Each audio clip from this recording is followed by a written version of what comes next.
Selamat datang di Hakikat Jiwa Official. Tempat di mana kata demi kata bukan sekadar didengar, tapi dirasakan. Tempat di mana jiwa-jiwa yang gelisah menemukan arah pulangnya. Jika hari ini hatimu terasa kosong meski semuanya terlihat lengkap, jika malam-malammu hening tapi tidak tenang, maka mungkin ada sesuatu yang telah hilang dari jiwamu. Dan video ini bisa jadi adalah jawaban dari doa yang pernah kamu bisikan dalam tangis. Judul kali ini, Satu Nafas Terakhir. Apa yang akan menemanimu saat semua pergi? Bukan untuk menakut-nakuti, tapi untuk mengingatkan bahwa hidup ini tak pernah menjanjikan waktu, hanya memberi kesempatan. Assalamualaikum warahmatullahi wabarakatuh. Selamat datang di perjalanan sunyi ini.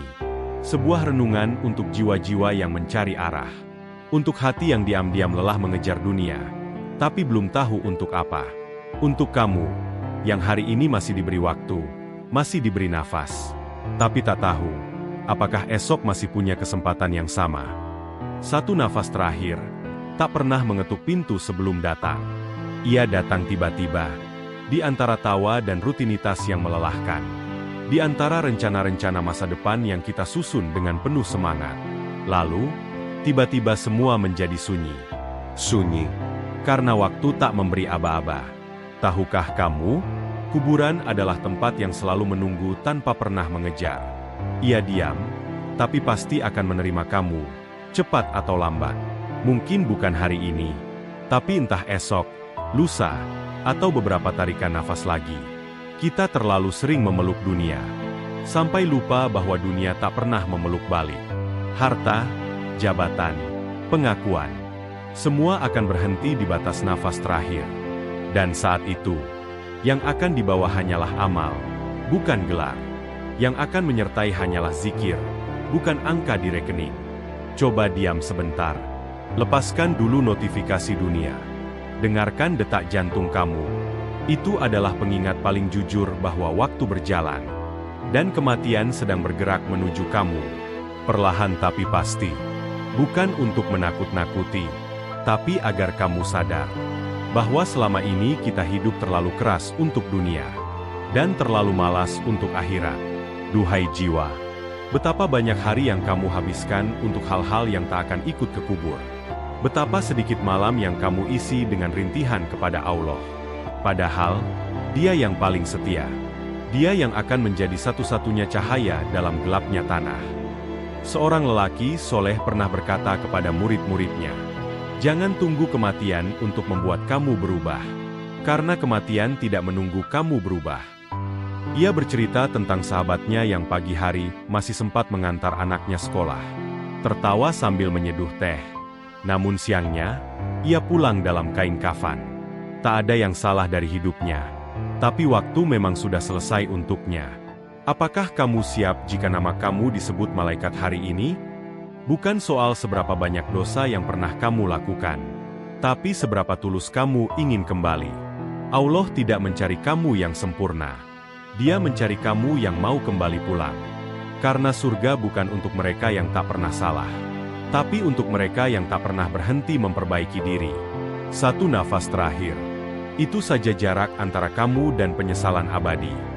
Tapi selama masih ada detakan di dada, masih ada harapan, masih ada malam untuk sujud, masih ada pagi untuk memperbaiki niat.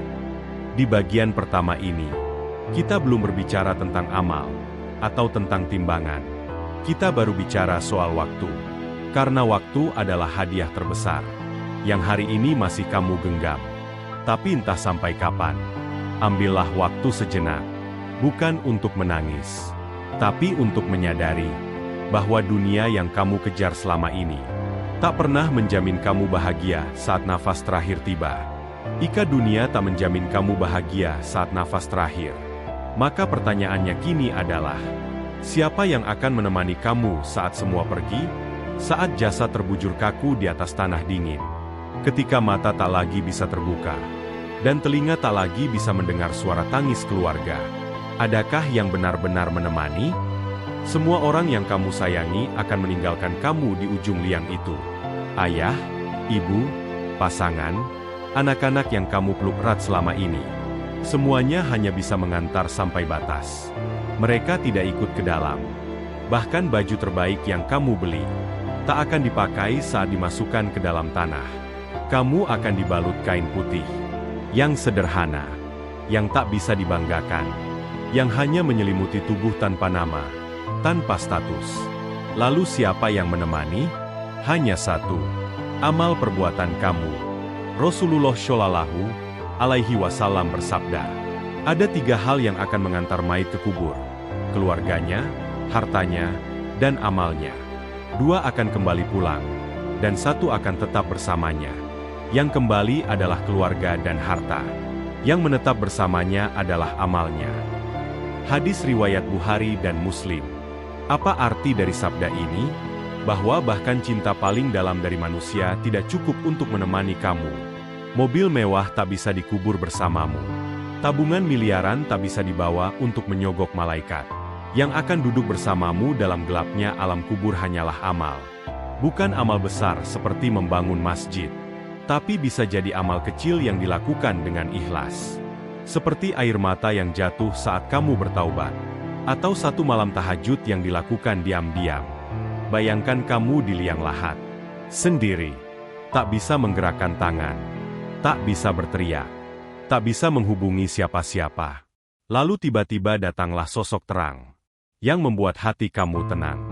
Itulah amal syaleh kamu, yang menemani kamu duduk, menjadi sahabat sejati di saat dunia dan manusia sudah melupakanmu. Lalu, bagaimana jika yang datang bukan cahaya, melainkan kegelapan? Itulah keburukan-keburukan yang pernah kamu lakukan, yang kini menuntut balas, yang menghimpit, yang menyakitkan. Wahai jiwa, hari ini, kamu masih bisa memilih siapa yang akan menemani kamu nanti. Setiap detik adalah ladang amal. Setiap kesabaran adalah pelita untuk alam kuburmu. Setiap sedekah diam-diam adalah penjaga di malam gelapmu. Setiap sujud adalah pelindung saat tak ada yang membela. Tak perlu menunggu jadi sempurna, karena yang dicari bukan mereka yang tak pernah jatuh, tapi mereka yang selalu bangkit untuk kembali. Isi hari kamu dengan hal-hal yang kamu ingin lihat menunggu di dalam kubur. Karena saat semua orang pulang dari pemakamanmu, amal adalah satu-satunya yang bertahan. Hari ini kamu masih bisa memilih, tapi kelak kamu hanya bisa menerima. Waktu itu akan datang, dan tak peduli seberapa banyak kamu berlari, ia akan tetap mengejar. Maka buatlah langkah kamu hari ini menuju kebaikan, agar saat nafas terakhir datang, kamu tidak menatapnya dengan ketakutan, tapi dengan senyuman. Karena kamu tahu, ada yang menanti di sana, dan ia bukan dunia, melainkan cahaya dari amal yang tak pernah kamu kira akan menyelamatkan. Amal adalah satu-satunya yang bertahan saat semua pulang. Namun pertanyaannya kini, apakah semua amal akan menemani dengan cahaya? Atau justru menjadi beban gelap yang membuat kamu tersiksa? Karena tak semua amal yang tampak besar di dunia diterima di sisi Allah. Tak semua yang ramai dibicarakan manusia ditulis dalam catatan kebaikan. Maka marilah kita renungkan satu hal paling penting. Apa yang membuat amal diterima di sisi Allah? Imam Al-Ghazali berkata, setiap amal tanpa niat adalah jasad tanpa ruh. Indah, tapi mati. Bergerak, tapi tak bernilai. Niat adalah sesuatu yang tak terlihat. Namun justru itulah yang menentukan apakah amal itu punya cahaya atau tidak. Bersedekah 1.000 rupiah karena Allah lebih bercahaya daripada menyumbang 1 juta demi pencitraan. Sholat 2 rakaat dalam sepi lebih berat timbangannya di akhirat dibandingkan sholat ratusan rakaat yang disiarkan ke dunia. Karena Allah tak melihat banyaknya, tapi dalamnya. Dalam satu hadis yang menyesakan hati, Rasulullah Shallallahu Alaihi Wasallam bersabda bahwa di hari kiamat nanti akan datang seorang alim, seorang mujahid, dan seorang dermawan. Namun satu persatu, amal mereka ditolak. Kenapa? Karena mereka mengaji bukan karena Allah, berjihad bukan untuknya, dan bersedekah bukan untuk mencari ridhonya. Mereka beramal agar disebut hebat, pemberani, dermawan. Dan mereka telah mendapat pujian itu di dunia. Lalu di akhirat, tak tersisa apa-apa. Hadis riwayat Muslim. Subhanallah. Betapa ngerinya jika seumur hidup kamu lelah mengejar pahala. Tapi semua ditolak karena niat kamu salah. Karena kamu lebih ingin dipuji makhluk daripada diperhatikan Sang Pencipta. Ikhlas bukan sekadar tidak ingin dipuji. Ikhlas adalah saat kamu cukup diketahui oleh Allah saja. Tidak marah saat amal baik tak dihargai. Tidak kecewa saat orang lupa membalas jasa. Ikhlas adalah saat kamu tetap bersedekah meski tak ada yang tahu. Tetap bangun malam meski tak ada yang mengawasi. Tetap berbuat baik meski dunia seolah tak peduli. Dan amal yang demikianlah yang akan datang pada kamu kelak. Menjadi sahabat di alam kubur. Menjadi bukti cinta kamu kepada Allah. Coba kamu renungkan. Adakah amal tersembunyi yang benar-benar kamu jaga antara kamu dan Allah? Amal rahasia yang tak pernah kamu sebutkan ke siapa-siapa? Air mata di sujud terakhir malam?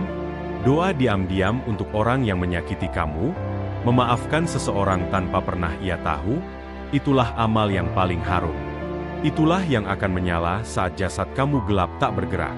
Karena dunia tidak tahu. Tapi langit mencatatnya penuh cinta. Hari ini, mari kamu isi hidup dengan amal-amal kecil. Yang besar nilainya di langit. Karena dikerjakan dalam sunyi dan tulus.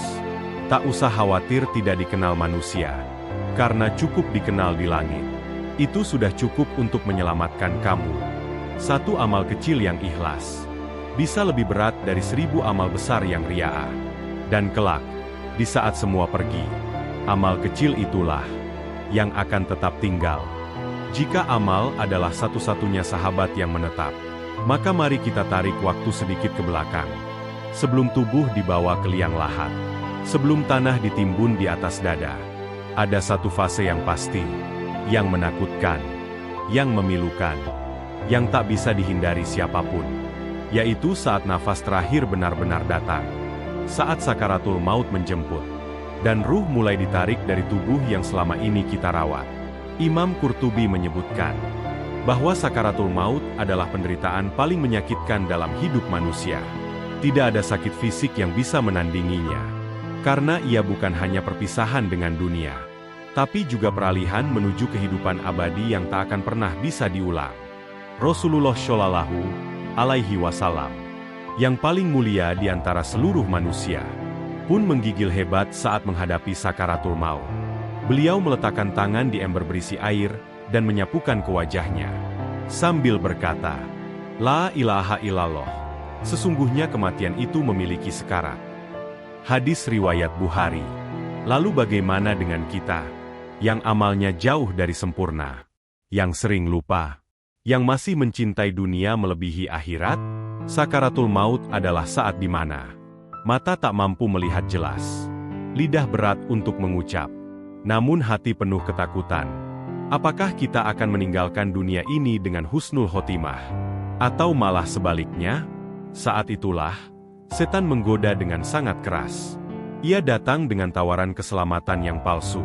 Ia berusaha membuat kamu ragu kepada Allah. Ia berbisik dalam hati yang mulai melemah. Engkau banyak dosa. Allah tak akan menerima taubatmu. Dan di saat itulah, hanya amal syaleh dan keistiqomahan kamu yang akan menjadi benteng. Sholat kamu, zikir kamu, taubat kamu, semua akan datang membantu agar kamu bisa mengucap, La ilaha illallah. Dan, ketika ruh akhirnya berhasil ditarik, tak peduli apakah ia keluar seperti air dari kendi, atau seperti benang yang diseret dari kain basah berduri. Saat itu, seluruh kehidupan dunia selesai. Mata yang terbuka tak lagi bisa memejam. Mulut yang dulu fasih bicara tak bisa bergerak. Tubuh yang dulu berkuasa kini terbujur tanpa daya. Tangisan pun menggema. Orang-orang mulai datang. Ada yang menangis. Ada yang tak percaya. Ada pula yang diam saja, seolah sudah siap dengan perpisahan ini. Tapi jiwa kamu sudah melihat semuanya. Ruh kamu sudah naik. Dan kini menunggu untuk ditentukan akan kemana perjalanannya berikutnya. Wahai jiwa, apakah kamu siap saat ruhmu ditarik? Sudahkah kamu melatih diri untuk tetap istiqomah dalam iman? Sudahkah kamu punya bekal untuk bertahan dari sakaratul maut? Karena kematian tak menunggu taubat. Dan sakaratul maut tak menunggu kamu selesai mengejar dunia. Hari ini kamu masih bisa sholat, masih bisa menangis, masih bisa berkata, "Ampuni aku ya Allah."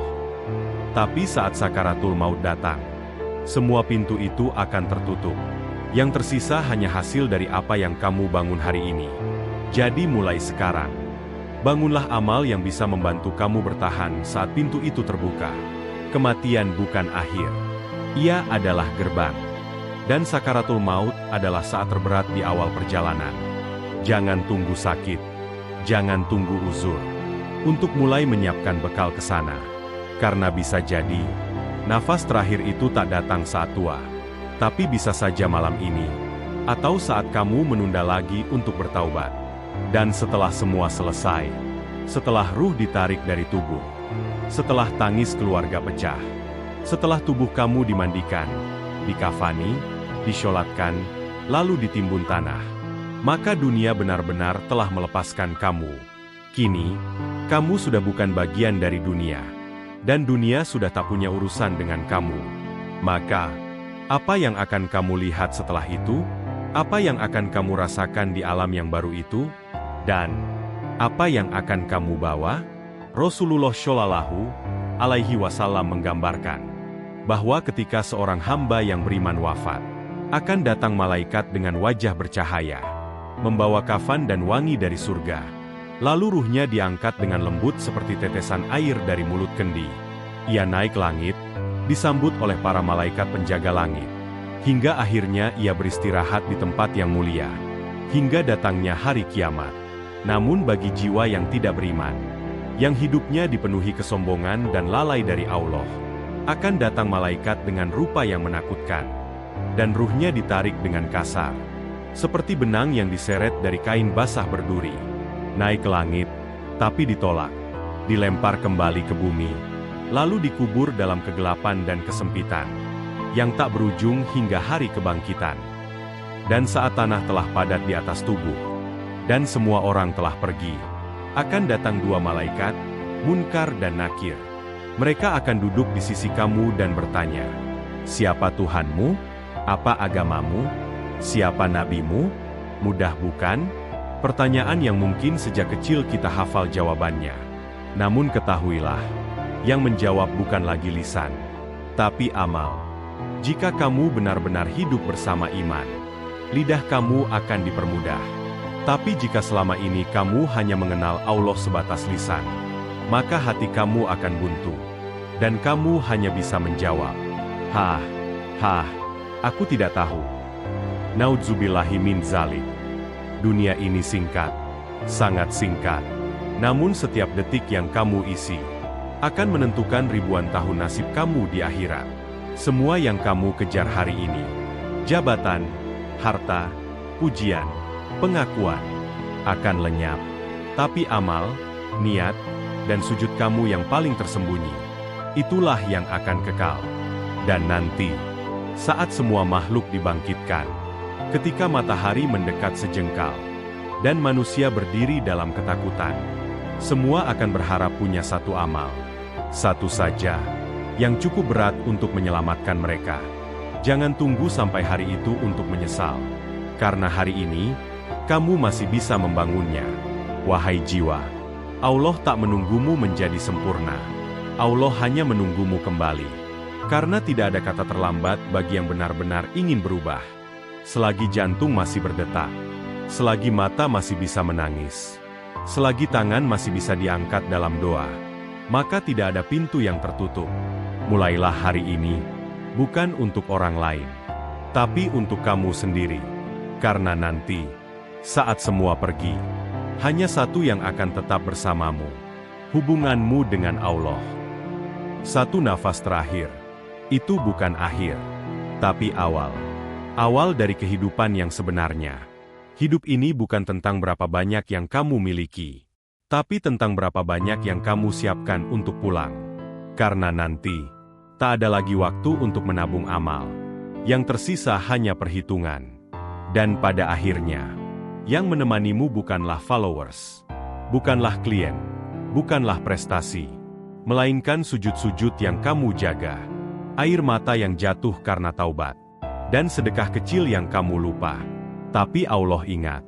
Allah, jadikanlah akhir hidup kami adalah husnul khotimah. Jauhkan kami dari fitnah sakaratul maut. Terimalah setiap amal kami yang tersembunyi, yang kecil tapi tulus. Dan kumpulkan kami bersama hamba-hamba MU yang Engkau cintai. Amin ya Rabbal Alamin. Terima kasih telah membersamai renungan panjang ini. Semoga narasi ini bisa menjadi pengingat bagi diriku dan dirimu, bahwa hidup ini hanyalah titipan. Dan ketika waktunya habis, tak ada yang akan ikut, kecuali apa yang pernah kamu berikan untuk akhirat. Wassalamualaikum warahmatullahi wabarakatuh.